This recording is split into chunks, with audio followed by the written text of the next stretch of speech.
Hey friend, Ryan Wakefield here, and this week we're talking about the Facebook cover video. I'm pretty pumped that it looks like the majority of pages now have this feature that you can use video on top of your page and not just a photograph. But let me be honest, for the past week I've kind of wanted to punch the Facebook cover video in the face because it's messed me up with all the dimensions and trying to figure it out. So in this episode, I'm gonna walk you through some ideas I have, how your church can use this. I'm also gonna roll out some templates that I've put together just for the pages that I manage. If you want those templates, I'm gonna do a lot on the blog. You can download those on the blog post if you're watching this on Facebook or YouTube. Or if you're watching this on Facebook, if you just comment below, I'll shoot you a message with the template JPEGs if you wanna have those sent to you via Facebook Messenger. But let me jump into this. So let's look over at a couple pages. Here is the social church page, and you can see here I'm using a kind of our promo video in now as our cover video. I love this approach. If your church has a cover video, or if you're a nonprofit, it's a great place, an overview video to use there in your cover. So, and then for a nonprofit I work with, the Springfield Pregnancy Care Center, we decided to use a slideshow of showcasing some of our clients with our logo, simple, clean, right there on the cover video. So that would be typical, where we would just use one of these photos as our cover. So now we're able to do a slideshow that's kind of feature more of these. What's also neat is it appears that these cover videos just continue to loop. So that's one approach that we've used with a nonprofit that I think could be great for a church. Some of your best photos, and just loop it with a nice little slideshow, a simple touch to take it up a notch. Summit Park Church, Chris Myers is doing a great job leading communications there, and they've got their latest and greatest sermon series bumper up there as their cover video. So great idea. Another way to continue to put that in front of people. And now instead of just being a series graphics, you kind of got the cool bumper video there. Another great way to use that. I think another approach could be to, if you've got some cool B-roll of maybe your city and mixed in with your church. I'm a huge fan of tying in your community anytime you can with your church, your brand, your Facebook page. So that could be another cool idea as well. So a slideshow, a sermon bumper, a promo video, an overview video, some branded kind of what we might call like a pre-roll, B-roll mashup with, tying in your city or your area, your church, maybe kind of a highlight video. All those would be cool ways to use the Facebook cover video feature. Also interested, what are some of your ideas? I'm going to be adding those ideas over there on the blog.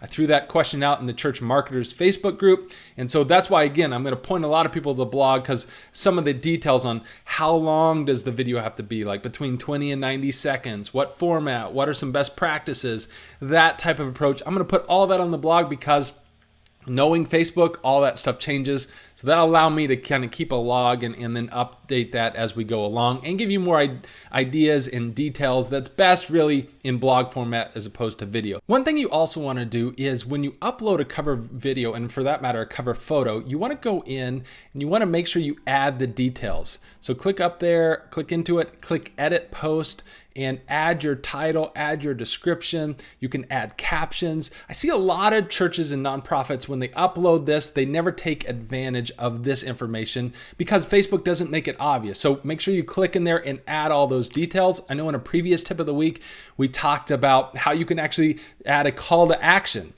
which one of my favorite techniques we do in the nonprofit world when we're pushing some sort of campaign. But you can go check that out. But that's a lot of important information for search engine optimization, for strategically, and for just making sure it's user friendly. Because in a lot of ways too, when you upload your cover video or cover photo, Facebook also makes that into a post. And so it makes that information much more valuable to your user as well. So that's one thing to keep in mind. Just don't space it on that. All those best practices apply to the cover video as well. So let's jump in now to the template side of things. And this is the part that got me frustrated, because what I did is I essentially was like, okay, what are the dimensions of the cover video, right? You're like, okay, new video, what are these dimensions? Well, quickly found out that those dimensions are, let me jump up here, are 820 by 312. So if you're looking at it on a desktop, you're like, okay, 820 by 312. Let me just design, a video for that, or let me just crop a video that I have into that dimensions will be good.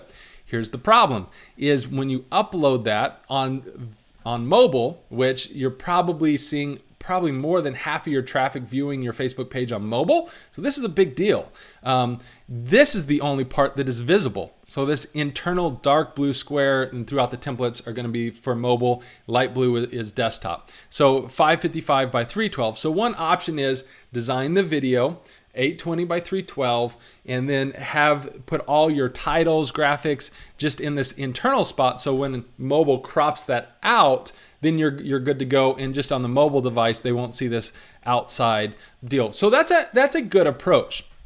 Let me show you what it would be like if you design mobile first, because you've probably heard that term mobile first, since the majority of your traffic is coming from mobile, and that's only going to increase. So why not design it first for mobile and then allow the desktop user to essentially get the less ideal experience. So if you're going to go that case, 820 by 461, and then what's visible on your desktop is 820 by 312. So then just put all your graphics in this light blue area, because on the desktop, you're not going to see the dark blue area down here. On your mobile, you're going to see everything. Make sense? So there's another template. Now, I found all this out the hard way, because I start designing and I'm like, oh, great, I got this all set up. And then I look at it on mobile, I'm like, oh, stink. So then I go this way, and then like, okay, well, where do I need to keep all my graphics in? And then I think I've figured out ultimately the best way to approach this, and this took hours longer than it should have.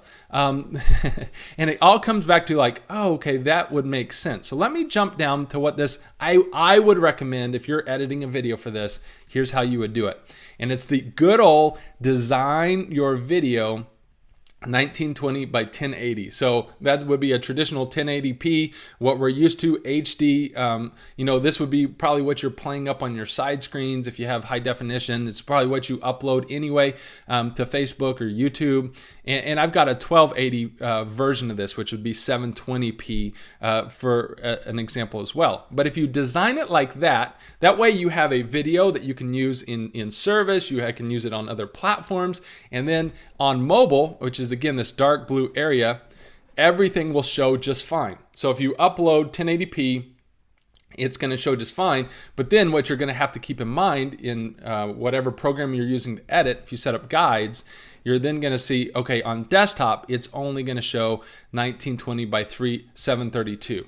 And so you're going to want to keep all your graphics in this light blue area.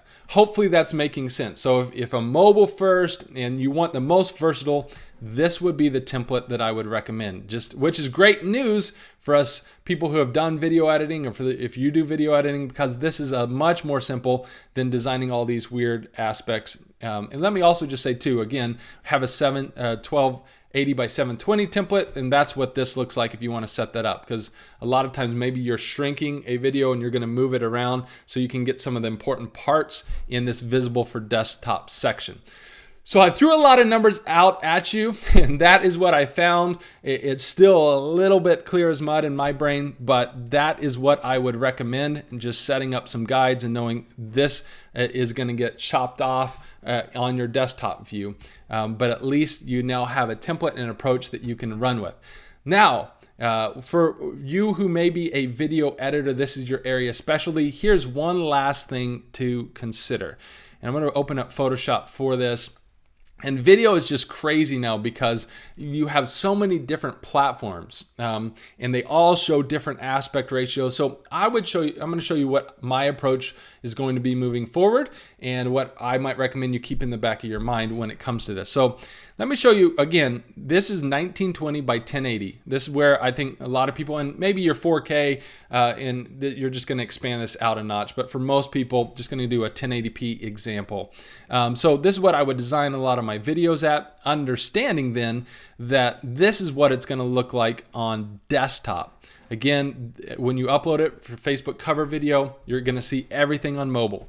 But then on desktop, that's what the user is going to see right there. So I'm just going to keep that in mind, maybe set up guides, and know my important information is going to go in there. And then I'm going to think, okay, Square Video is pretty big on a lot of different platforms. So I'm going to throw that in there.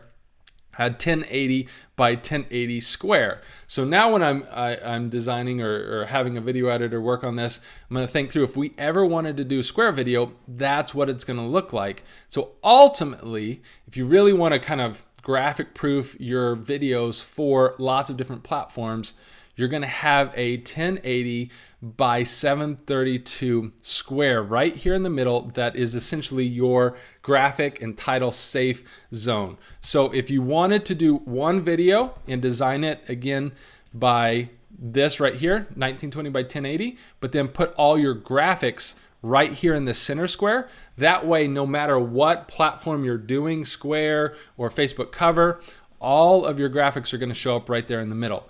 So that's one way that you could platform proof your video, if you will, for these different platforms. I know video editing world, this is kind of becoming a headache because of all these different dimensions. So that's one tip to keep in mind. So I know this has been a little bit more of a detailed tip of the week, but I thought I'd throw it out there because it's something that I've had to figure out here with the different platforms that I help manage. So hopefully that's been helpful to you. Again, if you want these templates, you can comment below or go over to the blog, and I'm going to have more details over at the blog about what about closed captioning, does it work? All those other things, again, are best going to be viewed on the blog. So thanks so much. Hopefully that you got some value out of this. Hopefully it solves some of the hours and hours that I went through to figure all that out. If you've got a better approach, let me know. This is where I've kind of landed, but if you've got something better, let me know. I'd love to consider that. All right, guys, God bless, and we'll see you back next week